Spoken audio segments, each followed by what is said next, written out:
আসসালামু আলাইকুম রহমতুল্লাহ। সকলে কেমন আছেন? আশা করি অনেক ভালো আছেন। আপনাদের দোয়ায় আমিও অনেক ভালো আছি, আলহামদুলিল্লাহ। হ্যালো গাইস, আমরা এখন আসছি রৌহা মাল্টা বাগানে। এই রৌহা একটা ইউনিয়ন, শেরপুর জেলা, শেরপুর থানা। আর এইটা রৌহা একটা ইউনিয়ন, আর এই ইউনিয়নে হলো একটা মাল্টার বাগান, যেখানে আমরা আসছি ঘোরার জন্য। অলরেডি অনেক ঘোরাঘুরি করছি, তারপর একটা ভিডিও শর্ট নিলাম, যে এই কথাটা বলে দিলাম আর কি। আপনারা একটু আসেন, আমরা মাল্টার বাগানটা একটু ঘুরে দেখি। হ্যাঁ, খুব কষ্ট করে আসলাম, একটু ঘুরে দেখা যাক।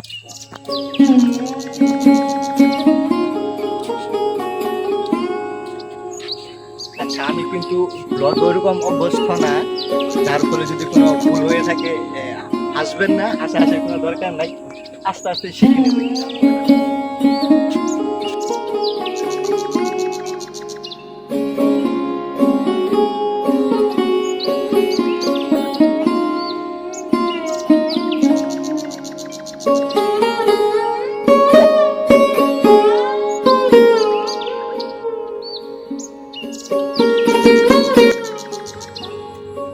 আলহামদুলিল্লাহ, আমরা মালটা বাগানে সফর করলাম সবাই মিলে একসাথে। বাগানে আসার আগে আমরা যেমনটা ভেবেছিলাম, যাওয়ার পর ঠিক তেমনটাই আমরা ফল পেয়েছি, আলহামদুলিল্লাহ। অনেক ভালো লেগেছে এবং দীর্ঘক্ষণ আমরা এই বাগানে ছিলাম, বেশ ভালোই লাগছিল আর উপভোগ করছিলাম। মনে করলাম যে আমার বেসুরা গলায় গজল গেয়ে দেখি কেমন লাগে।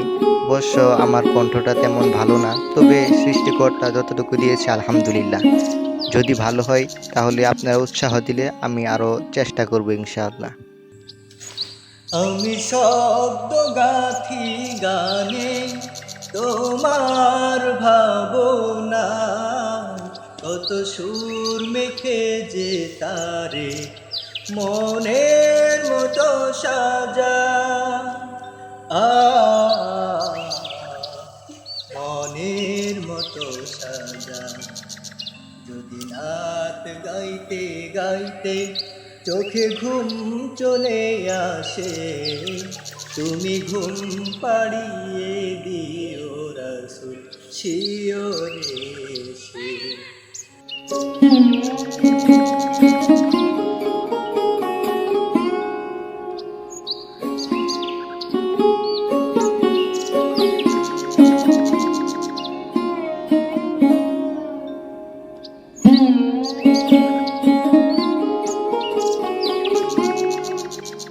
আমরা আসার পর দেখতে পারলাম যে আসলে ফলগুলো কাঁচা। আসলে আমরা জানতাম না যে ফলগুলো কাঁচা থাকবে, যদি জানতাম তাহলে আর কিছুদিন পর যেতাম। অবশ্য এর আগেও আমার কয়েকবার যাওয়া হয়েছে, তবুও পরিবারের সকলে একসাথে মিলে যে কোনো জায়গায় যাওয়াটাই অন্যরকম একটি মজা ব্যাপার।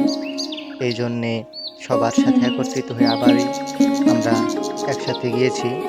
যাওয়ার পর দেখতে পারলাম যে ফলগুলো কাঁচা, তবুও অনেক ভালো লেগেছে, অনেক এনজয় করেছি, আলহামদুলিল্লাহ।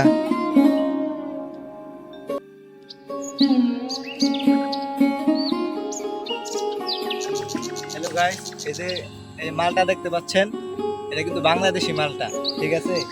নাম টাম বলতে পারবো না, খাইলে মনে হয় মজা লাগবে, না লাগলেও পাইনছা লাগবো আর কি, ঠিক আছে? এটা হলো রৌহা মালটার বাগান।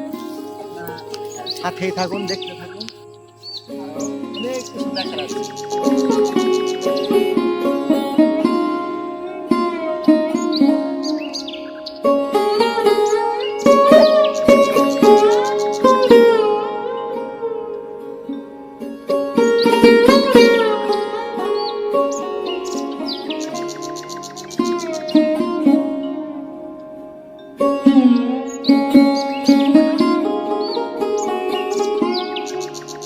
বিশাল বড় বাগান, যার ফলে আমরা আরো সাথীদেরকে হারাই ফেলছি।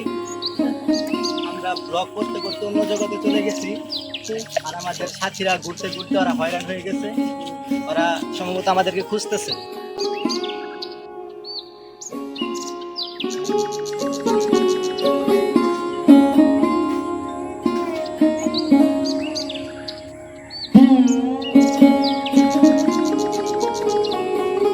সে তার বাগানের অনেক সুন্দর করে ডিজাইন করেছে, আমরা যেদিকে হাঁটছি আমাদের মাথার উপরে ছিল আঙ্গুর ফল গাছ লাগানো, এবং সেইখানে পুকুরও আছে, সেখানে মাছ চাষ করে সে এই জন্য সে পানিও দিচ্ছে।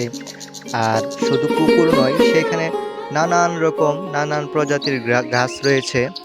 আর ওইখানে গেলে আপনারা আরও অনেক কিছু দেখতে পারবেন, যেমন ড্রাগন ফলের বাগান রয়েছে, আরও বিভিন্ন রকম সুন্দর সুন্দর তার মনের মতো করে সে বাগানটিকে গাছ লাগিয়ে সাজিয়েছে।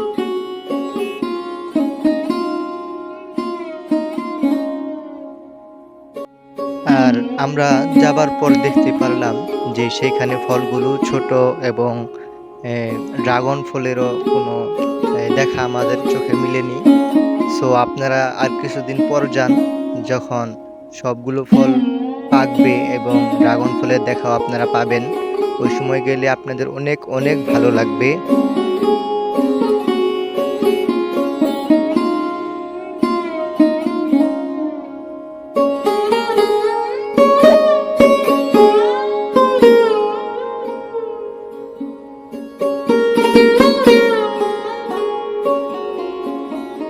হ্যালো গাইস, আমাদের মালটার বাগান সম্পূর্ণ ঘোরা শেষ।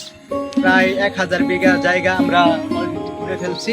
আসরের নামাজ পড়ার পর আসছি, আসার পর মাগরিবের আগে এক মুহূর্তে আমরা চলে যাচ্ছি। আলহামদুলিল্লাহ, খুব ভালো লাগলো এরকম একটি বাগান যে করছে তাকে অনেক ধন্যবাদ। আর এইটাতে কিন্তু অনেক সে করার পরে লস হয়নি। তার জীবন কাহিনী শুনলে অলরেডি মানুষের চোখে পানি চলে আসে। সে অনেক লাভবান হয়েছে। সো এটা কিন্তু প্রকৃতির একটা ব্যাপার। যারা প্রকৃতি প্রেমী আছেন আমার মতো, তাদের কাছে খুব ভালো লাগার কথা। অতএব যদি আপনাদের কাছে ভালো লেগে থাকে, এরকম আপনিও চাইলে করতে পারেন, চেষ্টা করতে পারেন। সো সবাইকে আমার ব্লগটি দেখার জন্য অনেক ধন্যবাদ। আসসালামু আলাইকুম ওয়া রাহমাতুল্লাহি ওয়া বারাকাতুহু।